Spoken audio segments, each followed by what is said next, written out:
Se trata de gente que vive del Estado. En su experiencia, ¿le parecen suficientes o satisfactorias las acordadas que han dictado, por ejemplo, Casación? Yo creo que sí. Creo que los egresos son insuficientes, las cárceles siguen estando superpobladas y por consiguiente el número de egresos que hay no alcanza para resolver el problema sanitario, la bomba virósica que son las cárceles superpobladas. Ese es el grave problema. Bueno, mala mía, no, tendría que haber pedido ese video antes de redondear. No importa, después seguimos con lo otro. A ver, ¿por qué pusimos a Zaffaroni acá? Bernie, gracias por venir. Porque aquí hay una discusión. Los saludo, Hugo Machiavelli y Martín Tetaz, usted lo debe conocer, Federico Andajasi. Porque Zaffaroni sigue diciendo... Primero yo voy a decir algo de Bernie que siempre lo digo. Él nos atiende en cualquier circunstancia. Pero voy a decir otra cosa más. Porque me lo hicieron acordar el otro día, durante el fin de semana. Antes del COVID-19, ya había ruido por la superpoblación carcelaria. Y yo le pregunté a Bernie qué había que hacer con eso. Y me dijo algo que en su momento generó algún tipo de reflexión. Dijo, mire, a ver si palabra más, palabra menos.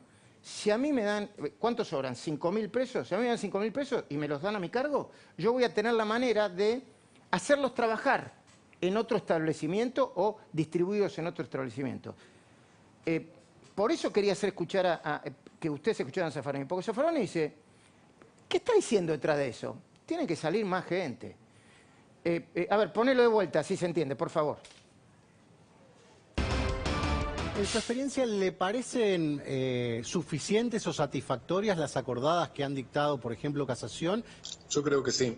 Creo que los egresos son insuficientes, las cárceles siguen estando superpobladas y por consiguiente el número de egresos que hay no alcanza para resolver el problema sanitario, la bomba virósica que son las cárceles superpobladas. Ese es el grave problema. Bernie, usted dijo que si por usted fuera, tendría que estar, que no tendría que salir ni uno solo. ¿Lo sigue manteniendo? Sí, claro, por supuesto. Aparte no lo digo ahora, lo he dicho siempre. Usted me conoce durante años. Soy coherente entre lo que digo y hago. Pero igualmente me parece que hay que poner el ojo donde hay que ponerlo y no desviar el problema para otro lado. ¿Tenemos un problema de superpoblación en las cárceles? Absolutamente, nadie lo puede negar. ¿Tenemos un problema de que los presos viven totalmente hacinados? Absolutamente, nadie lo puede negar. Además, nadie puede negar que su condición de preso no le quita su condición de ser humano. Por lo tanto, tenemos que velar por los derechos básicos que deben cumplir. Ahora, me parece que la justicia, antes que haber tomado esta decisión de manera, yo diría hasta irresponsable, irritativa y hasta provocativa, porque mandar un violador a la misma cuadra que su víctima, no solamente es irresponsable, sino que es provocativo. Me parece que la justicia debería haber por lo menos realizado diferentes actividades antes de la liberación, y si la liberación es el único camino posible para ejercer un control sanitario en la cárcel, debería haber sido no menos que ordenado, no menos que consensuado con la víctima y por supuesto, y por sobre todas las cosas, controlado. Porque si nosotros liberamos a una persona y a las 24 horas se está robando nuevamente, eso lo que está diciendo que hubo una falla en el mecanismo de control. Entonces, me parece que no todo es lo mismo. Hay diferentes alternativas, nosotros generamos protocolos para los mayores de 65 años, para los médicos, para todo tenemos protocolos. Me parece que el servicio penitenciario debería tener un protocolo y la justicia, que son los dueños de la libertad, porque los únicos que ponen preso y sacan preso son la justicia. Nadie en el Poder Legislativo, ni nadie en el Poder Judicial, en el Poder Ejecutivo, tienen la potestad de sacar y poner presos. Ahora, Bernie, después por favor muéstrenlo a Santilli, por favor, porque llegó hace unos minutos y no quiero hacerle perder el tiempo tampoco. Bernie, hubo sectores que lo fogonearon, está bien, no es el gobierno, el ministro, lo digo yo, el ministro de Justicia, la que estaba en el medio. El gobernador Kicillof yo lo vi oponiéndose por lo menos públicamente, pero después, y lo digo yo, los desmemoriados, los impresentables de la Comisión de la Memoria, fogoneando la salida de presos, encabezado por Cipriano García, diciéndole, vamos muchachos, pidan habeas corpus, vamos que salimos, una irresponsabilidad. A ver, yo he tenido varios idas y venidas con la Comisión de la Memoria, justamente, y yo entiendo que es su función casi hasta exacerbada en la defensa de los legítimos derechos de un detenido, que nadie lo discute. Usted lo dijo, ahora, exacerbada. Pero está bien. Son seres humanos, son seres Sí, humanos. sí. Bueno, pero por eso, no le echemos la culpa a aquellos que son militantes de los derechos humanos, están hasta ideológicamente compenetrados en esa dirección. Ahora, perdón, la no quiero interrumpirlo, responsabilidad... No, estaban sentados en una mesa de discusión analizando la superpoblación de los presos. Pero ¿sabe donde qué? estaba el Ministerio de Justicia, el Ministro de Salud. Quien tiene la responsabilidad es la justicia, y la justicia es quien generó este problema, es el que irritó a la sociedad en un momento tan delicado como este, porque además es un momento donde toda la sociedad está encerrada en su casa, haciendo un sacrificio físico, un sacrificio psicológico y un sacrificio económico. Y me parece que este devenir de la justicia de manera irresponsable, me parece que tiene sus consecuencias. Más allá de todos aquellos militantes a los cuales, por supuesto, yo no estoy de ese lado, pueden militarlo de manera exacerbada, son militantes. Ahora, quien debe poner la racionalidad al momento de decidir, sí, no, va a tal lugar, bajo con tal control, a ver, llame a la comisaría de tal zona, fíjese si este señor puede ir ahí, es la justicia. Entonces, no le echemos la culpa. Pero, ahora te doy, Fede, pero perdón, no es contra usted, ¿no? Hubo un camarista de la casación, el doctor Violini, que metió un habeas corpus con 700 personas distintas, y el habeas corpus, yo lo leí. Yo si soy juez, obviamente, no soy juez ni lo seré, pero era una situación ambigua como para que un juez que tuviese una duda los liberara sin tono... No, eso no es así. Yo lo leí. Mire, la justicia es ambigua, ¿no? La justicia es ambigua y está a la libre interpretación de aquellos que tienen que impartir justicia. Es tan ambigua que por algo los jueces no son juzgados por el contenido de su sentencia. Un juez puede ser, para un lado, la justicia, para un juez puede ser para el otro lado. Ahora, la responsabilidad de la organización, del control y de la supervisión puede ser garantista, puede ser menos garantista, pero la supervisión y el control tiene que cumplir Entonces, yo creo que acá lo que inclusive la sociedad ni siquiera condenó fue la salida por sí misma, sino el descontrol que se generó al decir, ahí va, agua va, arréglense como se la pueda.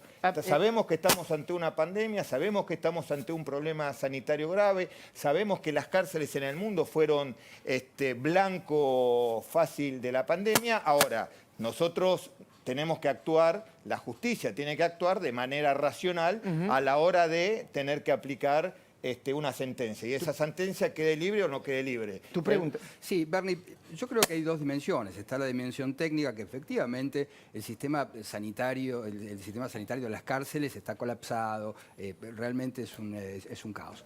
Pero también está la dimensión política. Nosotros desde acá dijimos que desde el momento en que se otorgó la liberación de Vudú, la liberación de otros llamados presos políticos, entre comillas, bueno, esto cundió el ejemplo y todo el mundo pidió la liberación. Pero además, todo esto, de alguna forma, alentada a la justicia por el presidente, que dijo, esos presos están mal encarcelados. A ver, le están arreglando el micrófono a Bernie, esperemos que lo terminen de arreglar.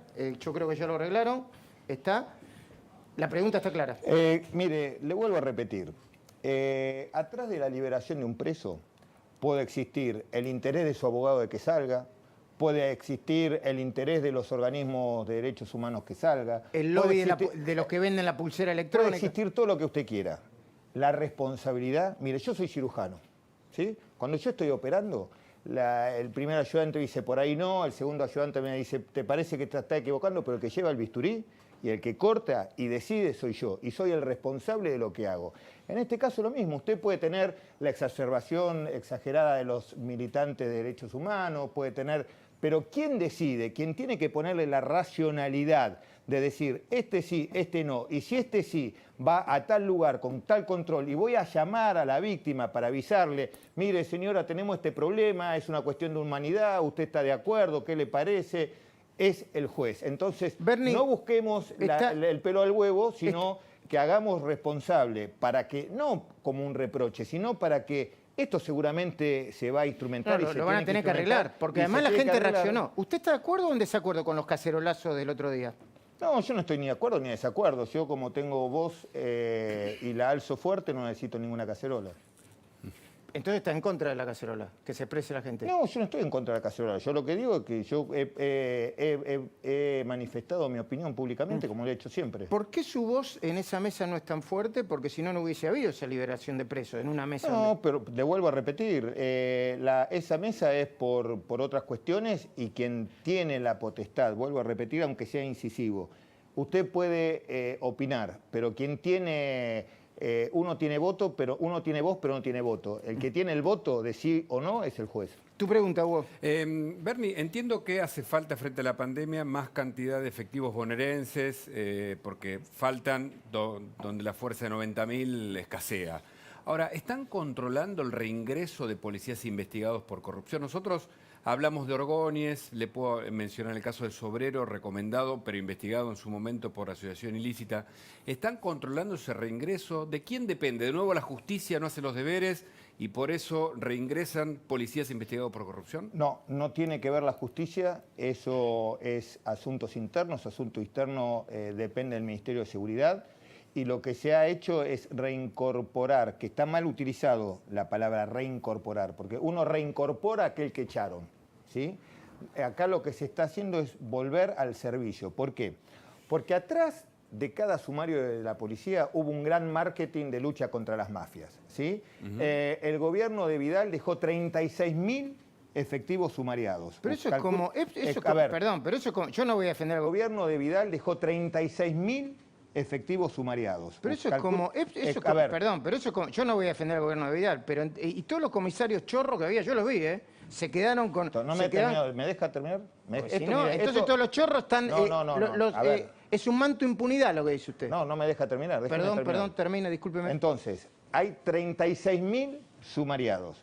De esos 36.000, casi 5.000, ya no tengo las cifras perfectas, pero más o menos 5.000, están en la casa cobrando el sueldo. ¿Sí? ¿Hay algo más corrupto que estar en la casa sin trabajar? Bueno. No, el gobierno de Vidal le siguió pagando el sueldo. En la mitad eran algunos, ¿no? Era la mitad el sueldo. Espere. No, de pasados los 120 días cobran el 100% del sueldo. Si usted desafecta a una persona y le quita el 50% del salario, a los 120 días, o sea, a los 4 meses, si no dio resolución al sumario, le tiene que pagar el 100%. Cuando usted inicia un sumario, ¿qué está iniciando? Una investigación. Un sumario no está diciendo que usted es culpable, por lo tanto tiene que definir. Definir quiere decir, ¿es culpable o inocente? Si es culpable, se lo echa, si es inocente o no hay las pruebas necesarias para condenarlo, tiene que volver a trabajar. ¿Le puedo hacer una De 5.000 solamente hasta ahora se han vuelto al servicio 400 y seguramente que porque nosotros tenemos la obligación... Pero usted no va a bancar un solo policía corrupto, no Pero va a volver la maldita policía, ¿no? No, discúlpeme. En gran parte, muchos de los que han vuelto han tenido la causa judicial cerrada y ni siquiera fueron notificados para que vuelvan a trabajar. Bueno, ¿le puedo hacer una pregunta política pero personal? Usted dice siempre lo que piensa y muchas veces piensa diferente. Con respeto se lo digo. La vicepresidenta no le tira de la oreja. El presidente Alberto Fernández no le tira de la oreja. Mire, el gobernador... Con la vicepresidenta hace 32 años que trabajo. Me parece que es una respuesta más que elocuente para que entienda que en algunos temas podemos tener definiciones distintas, pero en definitiva sigue siendo la jefa de mi espacio político. ¿Cuál es es una pregunta se puede tener pensamientos distintos, sí. No se puede, se debe. Yo creo que un espacio político es muy bueno cuando uno tiene diferentes miradas. Y está claro que cuando se toma una definición todos nos encolumnamos. No está mal, yo no creo en el pensamiento único, pero aparte a usted, ¿quién le dijo que la expresidenta piensa como yo? O distinto que yo. No, yo no lo sé. Bueno, bueno, por eso. No sé, yo digo, entiendo, ¿no? Bueno, por ahí no, entiende bueno, mal. lo digo, a ver, si su gente, si gente que responde a ella, que yo, de Zaffaroni hasta la Comisión de la Memoria, la Cámpora. Usted me preguntó por la vicepresidenta, no me preguntó por Zaffaroni. Bueno, entonces le pregunto, ¿usted piensa igual que Zaffaroni? No sé, Zaffaroni me parece un gran jurista, una persona que nadie puede dudar de su carrera como jurista, y como toda carrera como jurista, él hace una exposición teórica. Después, cada uno hace una interpretación y un uso o no de su teoría. Está claro que para algunos sí, para otros no. Yo no soy quien no me atrevería a juzgar a una persona de la calidad de científica en materia de derecho de Zaffaroni, pero usted me preguntó por la vicepresidenta y yo le contesto. Bueno, ya antes de hablar con Santilli, le pregunto a usted por lo mismo que vamos a hablar con Santilli.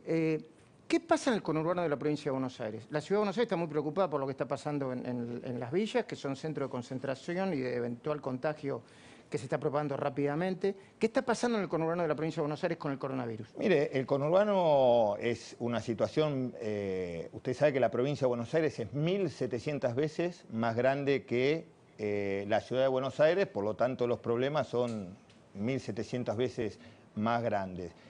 Por eso es el esfuerzo que está poniendo el gobernador Kicillof y todos sus ministros en trabajar no solamente en llevar adelante la cuarentena, sino reforzar, por un lado, lo que nos ha permitido esta cuarentena, por sobre todas las cosas, reforzar un sistema de salud que venía muy golpeado por falta de inversión en los últimos 4 años, porque fue la misma gobernadora Vidal que dijo que ella no iba a abrir ningún hospital. Bueno, en estos 40 días hemos Puede tener responsabilidad la gobernadora Vidal. Ahora, usted gobernaron 28 años, yo ni hablé, 28 años. Pero, y ya que está hablando de Cristina, yo le digo... No, usted me preguntó, no, yo no bueno, hablo. Cristina inauguró 2 veces hospitales que no se abrieron tampoco. Los mismos hospitales. Los hospitales estaban listos para abrir. Los hospitales después vino... ¿Y por qué no lo abrió? ¿Y por qué no lo abrió el gobierno de Cristina? Si quiere, después hablamos... No, bueno, yo le digo. Usted tiene una obsesión, pero yo le voy a contar... No tengo una obsesión. Yo le voy a contar... Le pongo los videos. Usted me preguntó por el conurbano bonaerense y yo le voy a contestar lo que le importa a los bonaerenses. A los bonaerenses lo que le importa es que durante estos 40 días todos los hospitales de la provincia de Buenos Aires fueron fortaleciendo su organización, fueron fortaleciendo su administración y por sobre todas las cosas los protocolos y el abastecimiento. No se olvide que el gobernador Kicillof mandó aviones argentinos a China a buscar material porque ni siquiera cuando arrancamos la cuarentena teníamos capacidad de comprar barbijos. Por ejemplo, la policía los primeros días no tenía los barbijos necesarios, igualmente estuvieron en su puesto y en su rol de trabajo. Entonces, ¿qué es lo que pasa en el conurbano? Por un lado estamos fortaleciendo el sistema de salud, por otro lado estamos con la policía trabajando porque a la gente del conurbano no solamente hay que entenderla, porque ahí vive casi el 60% de la pobreza de nuestro país, por lo tanto esa pobreza hay que entenderla, hay que acompañarla y hay que asistirla. Y a su vez vive en condiciones materiales que no son las adecuadas para estar 40 días encerrado en una casa con criaturas. Por lo tanto, tenemos que trabajar mucho en un término que hemos implementado, que se llama cuarentena comunitaria y que ha sido un ejemplo en el mundo, trabajando para que esos barrios tengan una circulación interna y no entre la circulación viral. Bueno, es un trabajo muy coordinado. Bernie, muchísimas gracias por haber venido y tomarse el trabajo de acercarse al piso. Por favor. Enseguida, en el lugar donde está Bernie, se sienta Diego Santilli, vicejefe de gobierno de la ciudad y ministro de Seguridad. Tenías una línea, Federico, hablando de lo que veníamos hablando con Bernie. Dale. Sí, a ver, hay que tratar de entender quién